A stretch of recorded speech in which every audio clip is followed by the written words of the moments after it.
where he will be playing the winner of Swift and Chem, our losers semis matchup coming up. That is a matchup I'm particularly excited to see just because of how fast Chem was moving and just sort of Swift's play style in general.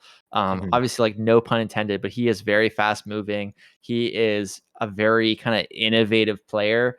And I think Chem will match that in a really interesting way. I think Fox Yeah. Pikachu is kind of just like a fun matchup to watch. So I'm pretty excited. I actually don't know which direction that would go. Maybe Swift would be my pick, but I don't Yeah, it's know. hard to say who's like the favorite here. I think Swift is like the better known player after, Yeah. the performance at Summit was insane from Swift. Few players go to their first Summit and do as well as Swift did for sure. Um, but Chem is very, very underrated just on like a national scale. Chem is a really good player. And I mean, as you mentioned, both of these players extremely fast paced. So I think this will be a very fast set on both sides, pretty much regardless of the outcome. But I am curious to see how well Chem knows the Pikachu matchup specifically. Yeah, I think the matchup will play a really big role. I also just think that like sometimes when you watch a player, like if you watch the previous set with J Flex, you look at Cam and you think this guy is unstoppable. He is moving so quickly. But then when he meets that player that's able to handle that speed, all of a sudden it's like he's not looking so fast, or he's catching him in moments where like he gets punished much harder than he previously was. So, is Swift able to rise to the occasion? And like you mentioned, Swift took Leffen to game 5. Swift took, I believe, Mango to game 5. Like there were I think so. sets Yeah, like it was an insane run from yeah. Swift for sure. Yeah, and this is a guy who's been in H box before. This is a guy who's just a rising star. So I would agree Swift is the favorite, but I think like Fox as a character, when you're feeling like really good, when you're like hitting your tech skill, you do kind of feel unstoppable. So like, and you can kind of really push it. So Chem, you can't count them out yet. No, absolutely. I think, especially, we just saw Chem versus JFlex a minute ago, and that was That again was very something. one-sided in Chem's favor. So if Chem keeps that up and knows the matchup at least decently well, then could easily win this set over Swift as well.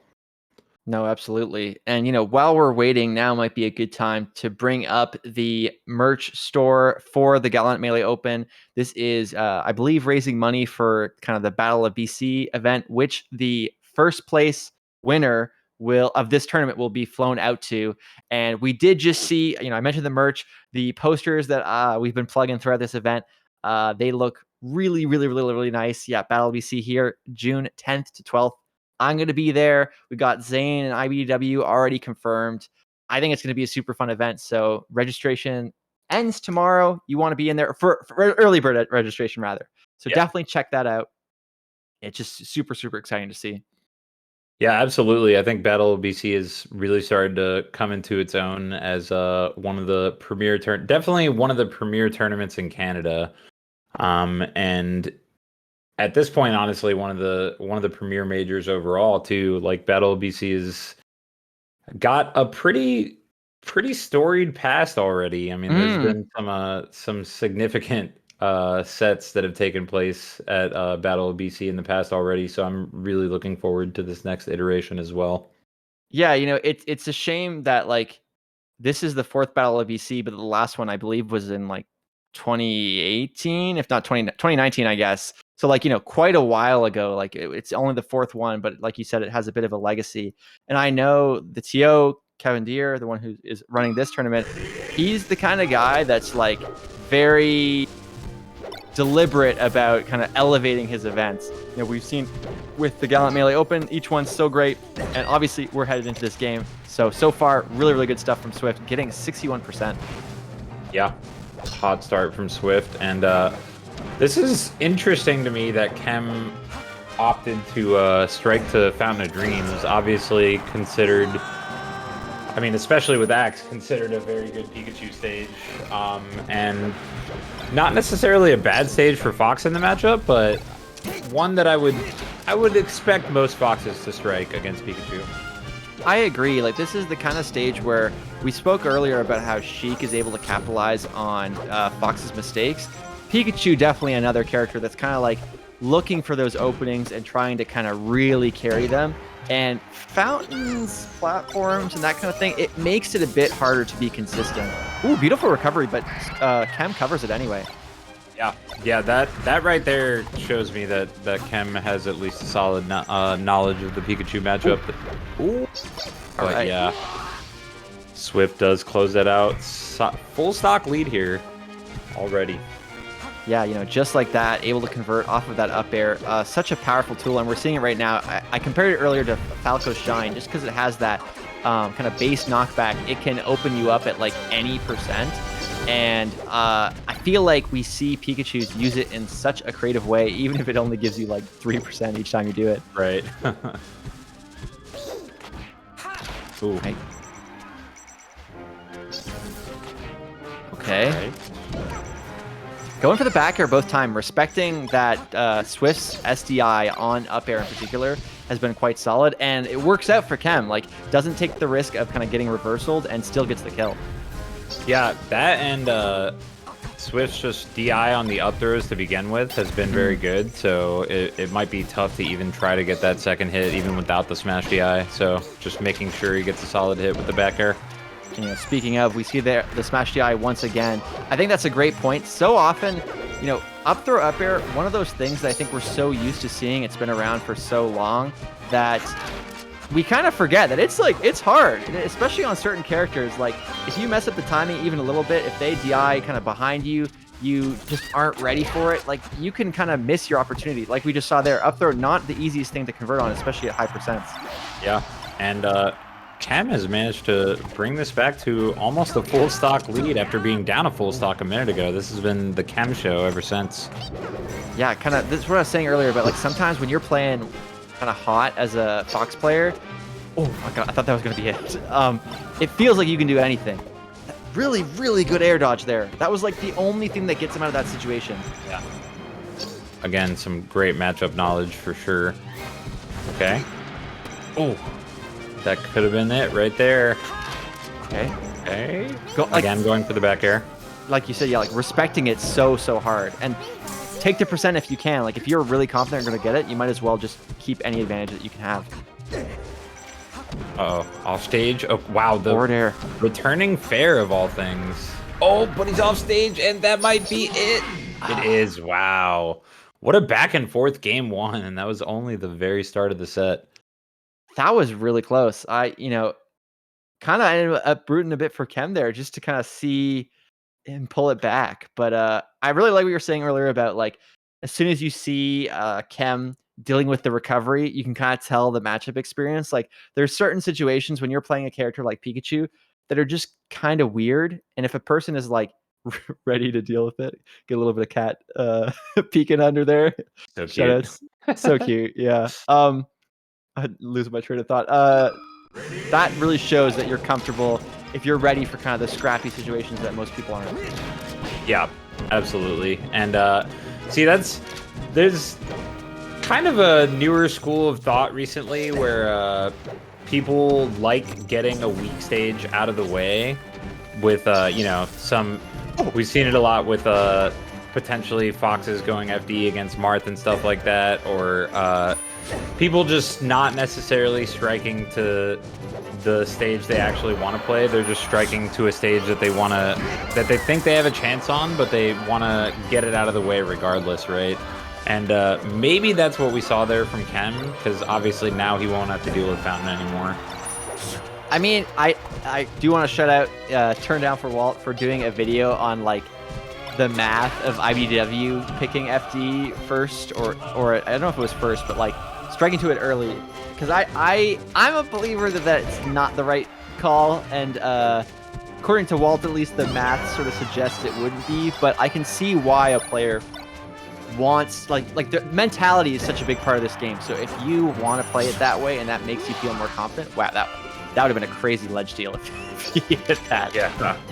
But yeah, it makes sense, even if it doesn't make sense. Yeah, I feel like it's more a mental thing than anything. Even if it's like mathematically it's not correct, because I don't think mathematically it's correct, but like in terms of mindset, in terms of just getting a stage that you really don't like playing on against a certain character out of the way, then, you know, if it works for you specifically. Not that, again, it's ever the actual we're like having to qualify. right Like, it's a call. very smart, dumb idea, you know? Like, it's just every single one. Like, It can work out, even though it's not the right call, basically. it's like the world's like worst car salesman. Like, it's not good, but it's very good at being not good, I guess. But Pretty much. speaking of not good, well, speaking of good, Swift. Yeah, I'm losing it. Swift playing pretty well. Still down a stock though. Needs to get a big opening, and Chem pushing the lead, pushing the counter pick. Pokemon Stadium, very, very solid stage for Fox in this matchup. No, absolutely.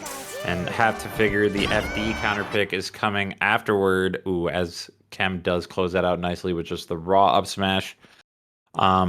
Yeah, that one was pretty solid in Chem's favor, but obviously that is pretty much Fox's best counter pick in the matchup. So yeah, we'll see how the rest plays out. I think one thing that's a big, big factor in this matchup is the FD counter pick. Like, we talked earlier about getting stuff out of the way, and like Fountain is kind of a frustrating stage, but that chain grab is even more frustrating. We saw earlier Aklo actually opting to play Link, and you know that wasn't just BM. It's not dealing with the chain grab. It's just not having to kind of get frustrated. So this is where Swift's openings are gonna really go far, especially with SCI like that. And we're about to see it right now. Yeah, it's not necessarily a new concept, but like I remember Ryan Ford would always have a secondary to pull out on matchups where he didn't want to have to deal with getting chain grabbed on FD, and it's kind of a solid play, honestly. I mean, people like to say it's BM from Aklo, but he frequently wins at least one of the FD games with Link as well, so it's certainly not BM, it's just a good play. Yeah, actually, Ryan Ford, really, really good example of someone who leverages FD in an interesting way. Like, he also used the dock a lot on FD just because he likes the chain grab. So, you know, chain grab, it's part of melee. You cannot give Swift enough chances to SCI because he will get it eventually and gets the reversal. This is already 70%. He's still going. Is he going to get the stock? Ooh, actually really misses good recovery. the dash after that up throw. If he had dashed off before doing the short hop, then probably would have been able to get the nair, but cleans it up anyway. It's actually a really good example of a kind of recovery that's surprisingly good, which is just jumping to the ledge. Like, it sounds dumb, but like when you're below the ledge, you just kind of like get the jump, get the invincibility really quickly. Don't overcomplicate it with like an up B. And just like you said, Swift dropped that kind of one crucial opening, and it allowed Chem to keep it simple and get back to the stage. Yeah, and Chem, if Chem manages to take this, then this is huge for Chem. Obviously, swinging the counter pick advantage back in his favor. Okay. I feel like we are seeing the Pikachu equivalent of that Zane S-Flat clip where S-Fat goes for the up air and Zane SDIs it and then zero to deaths him immediately afterwards. Like, we have seen Swift getting the SDI so quickly, and you know, when Chem drops that, it can lead to a stock. Like, the chain grab is so powerful, and that's not all that's powerful. Look at this edge guard. Wow, what an angle from Chem to avoid that, but still in a bad spot. I'm amazed that he kept that going. Like, it looked like, he went for the hard call out, didn't get anything from it, but still gets the regrab and gets like another 30%. Really good stuff from Swift. Oh, just misses that edge grab attempt with the startup of up B. That's really unfortunate for Chem there. See if he can at least take this stock and try to find some kind of way to bring this back, but it looks tough right now. It really does. Like the kind of jabs that he's going for, but seeing Pikachu kind of spamming the crouch can make it difficult. Good stuff from Swift there. Takes the FD game. You know, kind of what was expected. It is an uphill battle. I know Chem's probably going like, it's FD, whatever. We'll keep going. So that's just kind of how you have to play it if you're a Fox player. Yeah, I mean, it's it's one of those things where you kind of expect to lose because of how one-sided it is, and then if you manage to take it, you feel great. But if you lose as expected, then you kind of just got to shake it off immediately because it's it's pretty one-sided when Fox can get chain grabbed as well as Pikachu can or as Marth can on FD, then it obviously makes it pretty tough to win the game. You can see the Fox experience from Chillin right now. Just his face kind of looking off in the distance, looking a little yeah, yeah. It's annoying. It's annoying sometimes. Yeah, I think like the thing about it too is like even if you win in those situations, then you have to play on FD again. So you're kind of like it doesn't even really feel good. Like this goes back to the whole like doesn't make sense but kind of makes sense thing. That edge cancel was nasty. Holy crap. Gets 103% and extends it in just the most creative way. Goes for an edge cancel again but doesn't get it. Beautiful nair from Chem. And is he going to get the stock first? He might. I'm personally just kind of confused that he opted to go back to Fountain. Yeah, that's a good point. That's a pretty bold decision to say the least. I mean, he lost game 1 on Fountain, so obviously he was comfortable enough to strike to it in the first place, but it's clearly a pretty good stage for Pikachu in the matchup, so obviously Chem must just be very comfortable with Fountain in general. Yeah, which I think actually says a lot about Chem as a player, because I feel like the people who like Fountain are kind of people who are okay with like a little bit of chaos, like a little bit of randomness. A player like Ginger, for example, kind of famously like hates Fountain. He like talks about it constantly, and I feel like that lines up with his kind of like not straightforward, but like very logical play style. So Chem kind of jump into Fountain whenever he gets the chance. First shows a bit about kind of who he is as a Fox main. Yeah, no, I can definitely agree with that. Seems like he's down to get a little crazy with it. Yeah. Unfortunately, on that last stock, an SD came out from Chem, which down 2-1 in the set already is not what you want to see, but he does get the jab up smash. Let's see if Chem can force a game 5. I mean, the thing I will say is prior to this set, I was feeling like this would be pretty convincingly a Swift victory. Like, even though Chem was looking really, really, really solid and polished against J-Flex, and I feel while I've been watching this, it feels a lot closer than I would have expected. Like, it feels like Chem has a very, very real chance of turning this around, even down a game, even kind of with his tournament life on the line. Definitely a high octane enough player to make a comeback like this, but we'll see if it actually happens. Okay. I feel like every time I'm handing this stuff to Chillin's like, nah, man. Like, I don't know what you're seeing. Nah, like there's no way. I'm sorry. Like, I mean, it's certainly doable. Oh no, yeah. nah. It felt pretty tough for Chem in that position for sure, but obviously very nicely done from Swift, who is moving into losers finals against another Fox, Zuppy. That's the Chillin experience, If you've been in the game long enough, you're like, listen, sit down, kid. Like, I'm telling you right now, it's not going that way. You can kind of feel out a set at a certain point after seeing / playing enough tournament sets yourself, and that one felt pretty decided. Pretty much as soon as that SD happened in game 4, on a Chem side, it felt like Swift was going to take it, and that is what we ended up seeing. The 3-1, obviously great run from Chem to get into the bracket and a solid showing in 4th place. We did see that very dominant 3-0 over J-Flex beforehand. But Swift, after the reverse 3-0 on Aklo, now takes out Chem 3-1 and moves into, once again, losers finals against Zuppy.